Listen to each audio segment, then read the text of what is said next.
Gentlemen, let's address the elephant in the room. You can wear a $5,000 Italian jacket and the expensive shoes we discussed last week, but if your trousers are sagging, wrinkled, or ill-fitting, you still look like a mess. The trouser is the foundation of your silhouette. It determines leg length, it determines proportion, and most importantly, for us men over 50, it determines whether you look athletic or doughy. Stop buying cheap, flimsy pants that cut your body in half. In 2026, you do not need a closet full of confusion. You only need 4 specific pairs to cover every season and every occasion.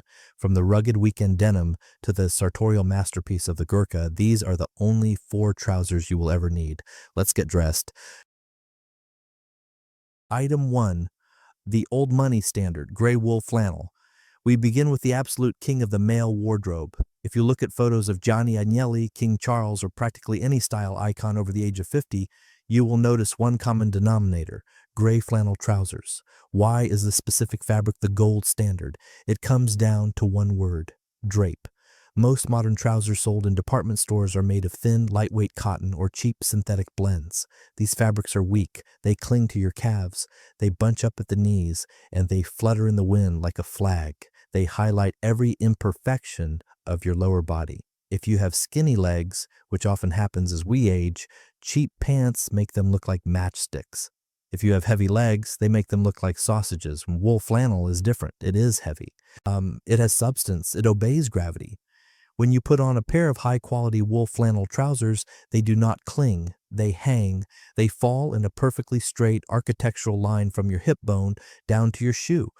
They hide the actual shape of your legs entirely, replacing it with a strong masculine column.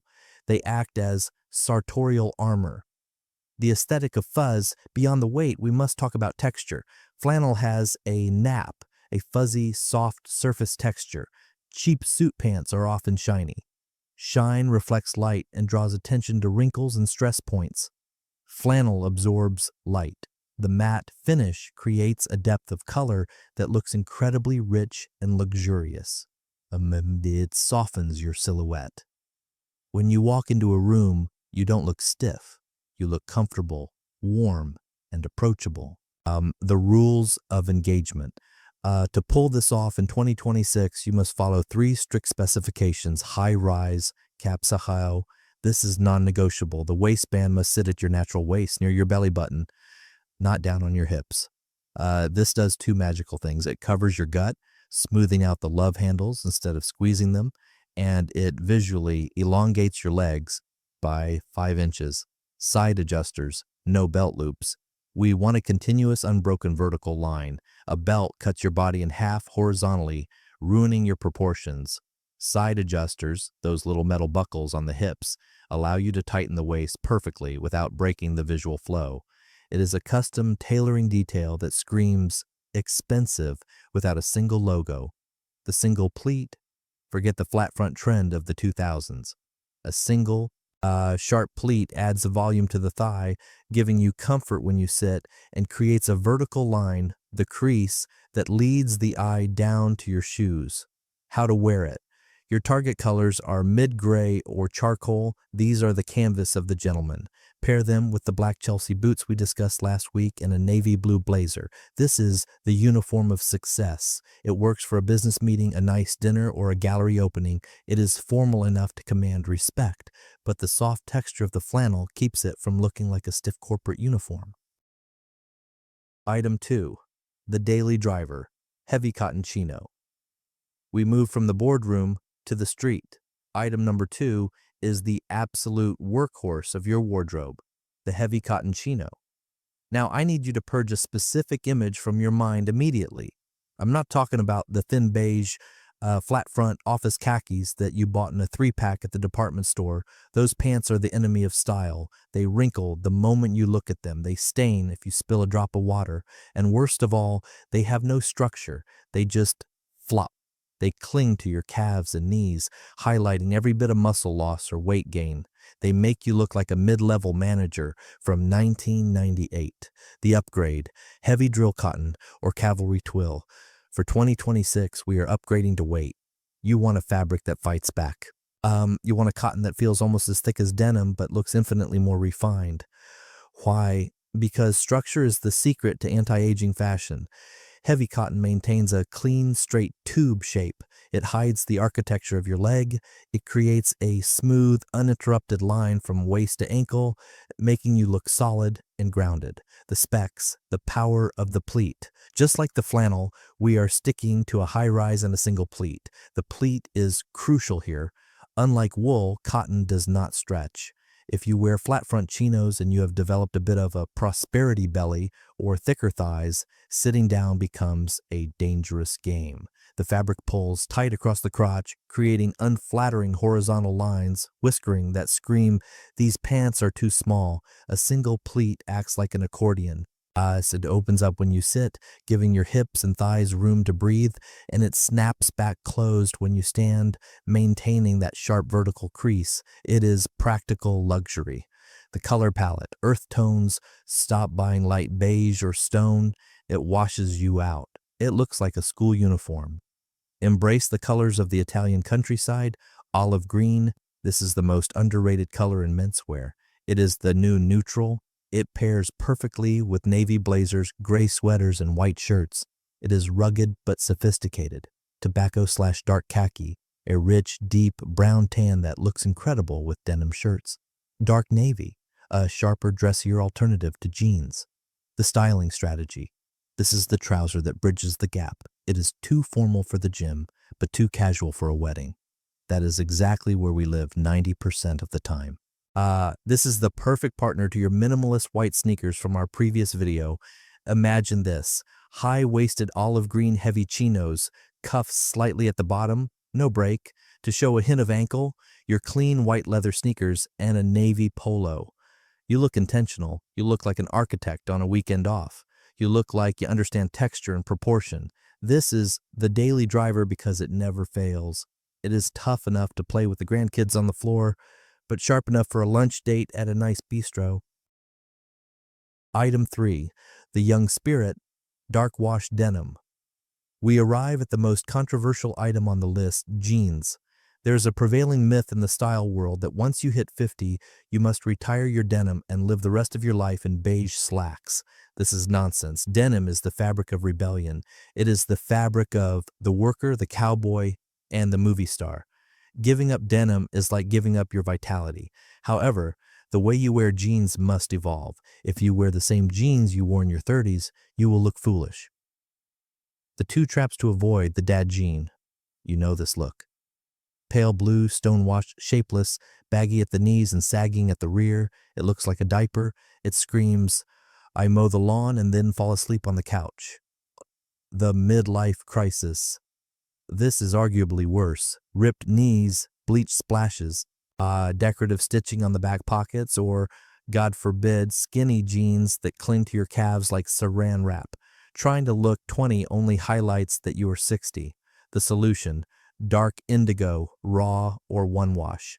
For 2026, you need jeans that are dark, clean, and uniform. Think of dark indigo not as blue jeans, but as navy trousers made of denim. When denim is this dark, almost black-blue, it loses its casual association and becomes formal. It creates a solid block of color that elongates your legs, it hides stains, it hides wrinkles, and most importantly, it pairs beautifully with a sport coat. The fit, high rise, and straight leg. I will repeat this until it is tattooed on your brain. High rise. Jeans naturally sit lower than dress pants, but you must find a pair that comes up to your navel. This holds your stomach in. Low-rise jeans on a mature man create the dreaded muffin top effect where the belly spills over the belt. It is unflattering and uncomfortable. As for the leg, straight fit or relaxed taper, you want the fabric to skim over your thighs and fall straight down to your boots. You want a stovepipe silhouette. Do not let the fabric hug your ankles. You're a grown man, not a boy band member. The high-low styling. This is where the magic happens. Dark denim is the master of high-low dressing, mixing formal and casual elements. Wear your dark indigo jeans with the suede penny loafers, item 2, and a crisp white shirt tucked in. Throw on a navy blazer. Suddenly, you are the coolest guy in the room. You look polished enough for a business lunch, but rugged enough to fix a flat tire. Begin the texture of the denim contrasts with the softness of the blazer, creating a visual interest that wool trousers simply cannot match. A note on selvage: if you want to go the extra mile, look for selvage denim. This is denim woven on old school shuttle looms. It has a tighter weave and a distinct self edge, usually a red and white line, visible when you cuff the bottom. Turning up the cuff of your jeans 2 inches to show that selvage line, revealing your Chelsea boots, is a subtle signal to other men. It says, I care about craftsmanship. It is a secret handshake of style. Keep the spirit young, but keep the denim dark. Item 4, the signature, the Gurkha trouser. We arrive at the pièce de résistance and the final boss of trousers. If the gray flannel is your shield and the denim is your sword, the Gurkha trouser is your crown. Most men go their entire lives wearing trousers that simply cover their legs. They are functional, boring, and forgettable, but a man over 50 who has truly mastered his style knows that clothing is a form of communication. And nothing communicates, I know who I am, quite like the Gurkha. History meets. Function, named after the fierce Nepalese soldiers recruited by the British Army, these trousers were designed for combat in hot climates. But in 2026, they are the ultimate sartorial flex. The defining feature is the waistband. Instead of belt loops, the Gurkha features a high cummerbund-style waistband with buckling straps on the sides that cross over the front. This is critical. You do not wear a belt. The trousers are the belt. This creates a seamless, uninterrupted visual line from your chest down to your feet. A leather belt cuts your body in half, drawing the eye horizontally to your midsection, exactly where we don't want people looking. The Gurkha draws the eye vertically. Oh, the corset effect. For men. Let us be honest about biology. As we age, gravity affects our midsection. The Gurkha's wide, high waistband acts like a masculine corset. It holds the stomach in. It smooths out the hips. It physically supports your lower back. Because it sits so high, often right at the ribcage, it makes your legs look impossibly long. If you are 5 feet 9 inches, wearing Gurkhas makes you look 6 feet 0 inches. When it is an optical illusion that no other garment can replicate. The double pleat. Gurkhas almost always come with double pleats. For a man over 50, this is a godsend. It provides ample volume in the seat and thighs. You can sit, squat, or lounge in complete comfort without the fabric pulling or pinching. Yet, because of the high-quality tailoring, the leg tapers down to a sharp, clean ankle. It is volume with control. Fabric and season. For the ultimate signature look, choose Irish linen or cotton drill.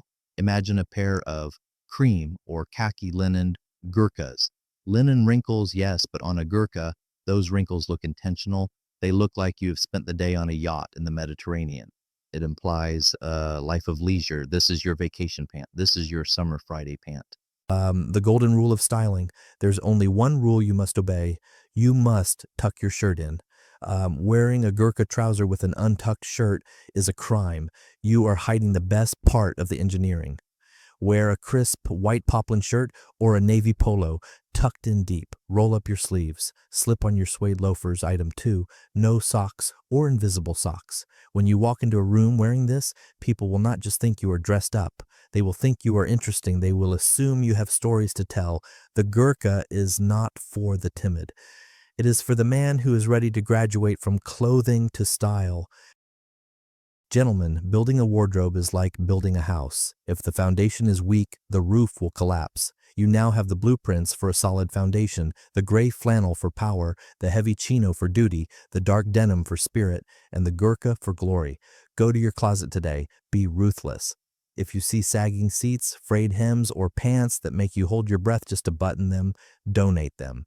You are too experienced to be uncomfortable. Next week, we move up.